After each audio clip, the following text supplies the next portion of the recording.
Hello, on se retrouve pour la vidéo deuxième partie du bilan culturel de juillet 2022 où je vais parler des livres. Vous excuserez ma tête d'œuf, mais il fait 38 degrés, heureusement je suis à l'ombre. Le premier livre que j'ai lu, c'est 60 printemps en hiver de Ingrid Chabert, que j'ai eu grâce à NetGalley. C'est une bande dessinée, la première il me semble de Ingrid Chabert. Dans cette bande dessinée, on va suivre une femme qui en a marre de sa vie, elle est plutôt âgée. Elle décide du jour au lendemain de quitter sa famille, de quitter son mari, ses enfants et ses petits-enfants et d'aller vivre en nomade dans une caravane. C'est là qu'elle va rencontrer une jeune femme qui est avec son enfant également. Elle va rencontrer des femmes qui ont quitté leur mari, comme elle. C'est beau, c'est très sororal, c'est de belles couleurs, c'est de beaux dessins et je suis très contente que de l'illustration comme ça soit mise en avant. On le voit vraiment partout dans les librairies et c'est un très bon premier roman graphique. Donc je vous le recommande, vous verrez à la couverture, vous l'aurez sûrement déjà vu quelque part. C'est vraiment de qualité et il faut vraiment lire des œuvres comme ça. Les dessins sont sombres à plusieurs égards, mais on ressent tout de suite les turpitudes de cette femme, les liens qu'elle trouve avec les autres femmes de son âge et avec la jeune femme qu'elle aide. Il y a un instant où elle s'interroge, il y a un instant où elle revient dans sa famille, mais elle va rester 2 jours et elle va repartir parce qu'elle a besoin de son indépendance qu'elle n'arrive pas à trouver dans ce quotidien qu'elle connaît tant. Je vous la conseille. J'ai lu, et je vous en avais parlé 1000 fois, Les Grandes Oubliées de Titiou Lecoq, qui était un envoi et un service presse des éditions L'Iconoclaste. J'en ai parlé beaucoup dans un vlog notamment. C'était un livre féministe. C'était le premier livre que je lisais d'elle. Elle est très connue dans les milieux féministes. Là, dans Les Grandes Oubliées, elle va revenir sur ces femmes de l'histoire qui, sur plein de pans de la société, que ça soit en histoire, en biologie, en France, de façon internationale, ont marqué la société et ont été oubliées. Et c'est brillant. Moi, j'ai souligné toutes les pages.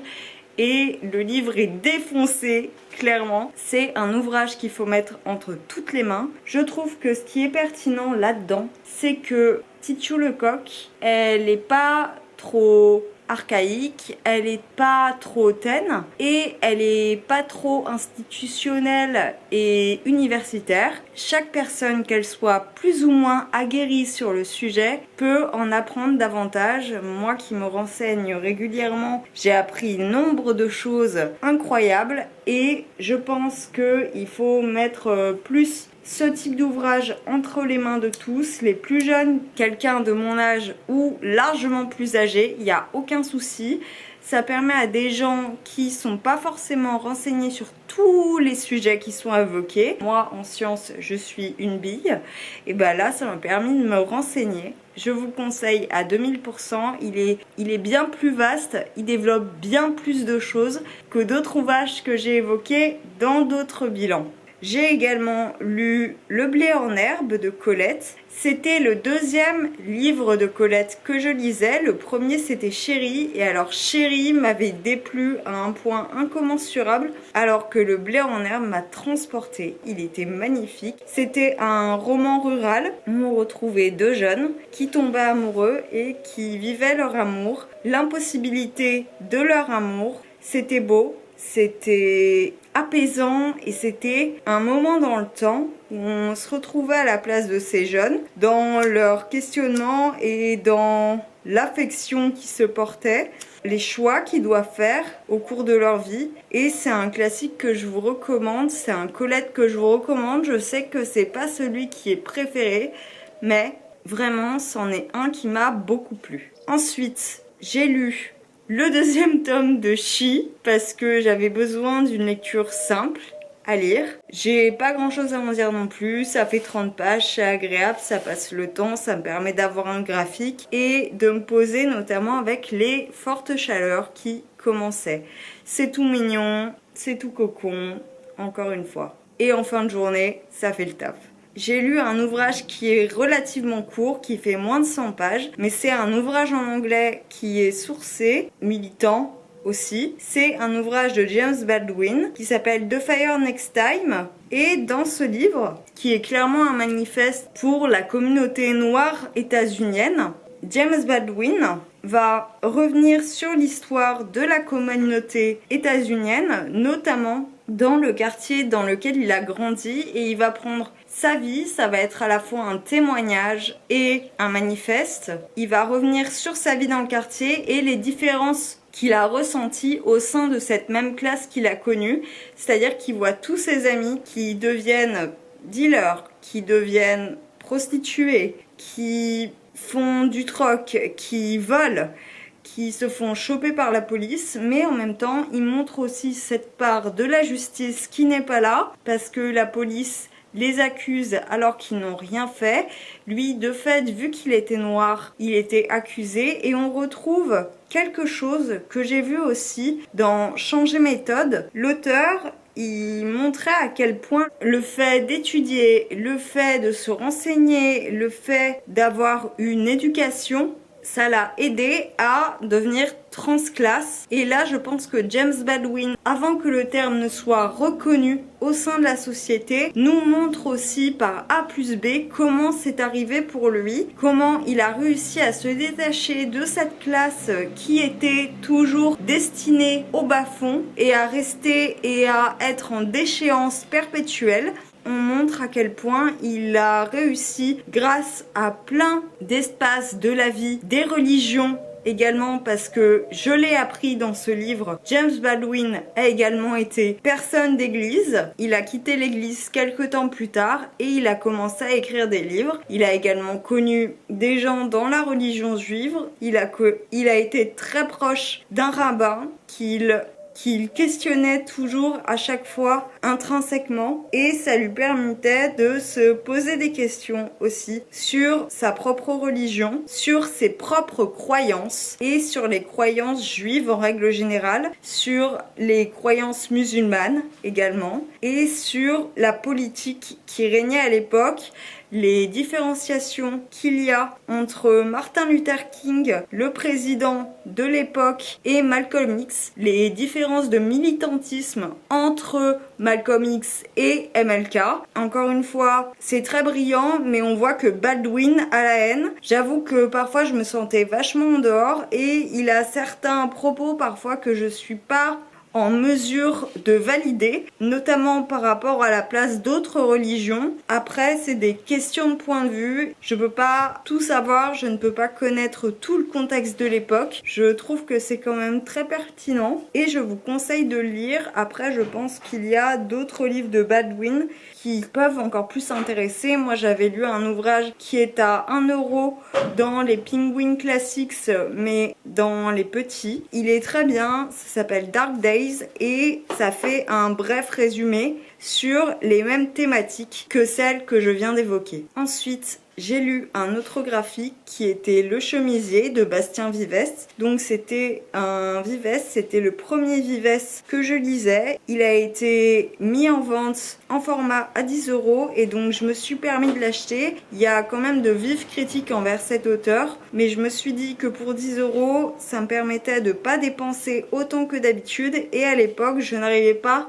à en trouver en occasion, donc c'est chose faite. J'ai reçu une sœur hier, donc je pourrais continuer ma découverte de cet auteur. Le Chemisier, c'est un ouvrage que je voulais lire depuis très longtemps. C'est un ouvrage qui m'a plu. On va suivre une femme qui est étudiante à la Sorbonne. On va suivre une femme qui est étudiante à la Sorbonne. Un jour, pendant un babysitting, elle tâche son chemisier et le mari qui vient de rentrer lui prête celui que sa femme portait, qui est en soie, qui est très beau. Lorsqu'elle le porte, elle commence à avoir une espèce d'aura qui fait que chaque personne, chaque homme notamment, est fasciné et a du désir pour elle, chose qu'elle ressentait pas avant. elle va en devenir presque maladive, si bien qu'elle ne porte plus que ce chemisier jusqu'au jour où, eh bien, forcément, faudrait le laver, mais elle ne le fait pas parce qu'elle ne veut pas passer ne serait-ce qu'une journée sans. Et il commence à être taché, il commence à être abîmé, à être déchiré. Elle retrouve plus cette force qu'elle a au fur et à mesure. Et dès que le chemisier est totalement dépecé, elle est obligée de le jeter. Et elle a beau racheter le même, ça ne sera jamais la même chose. Ça pose des questions d'identité, ça pose des questions de représentation de soi-même, d'estime de soi. Et aussi du fait de grandir. Les dessins sont très beaux. Moi, j'étais aussi très intriguée par les intrigues que Bastien Vivès amenait parce que c'est ce qui lui a valu pas mal de critiques pour un des autres ouvrages qu'il a paru. Alors, il y avait beaucoup de cases qui étaient très sexuelles et dont on aurait pu se passer.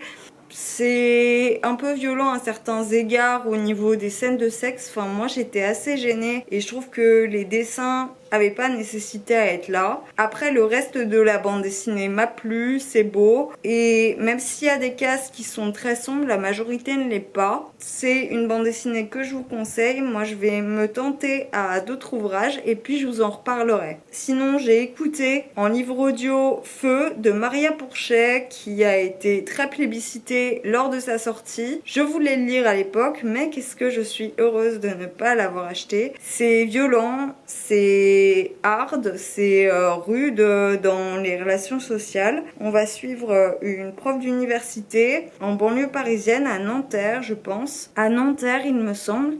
Et elle est mariée, mais elle ne se reconnaît pas dans son mariage.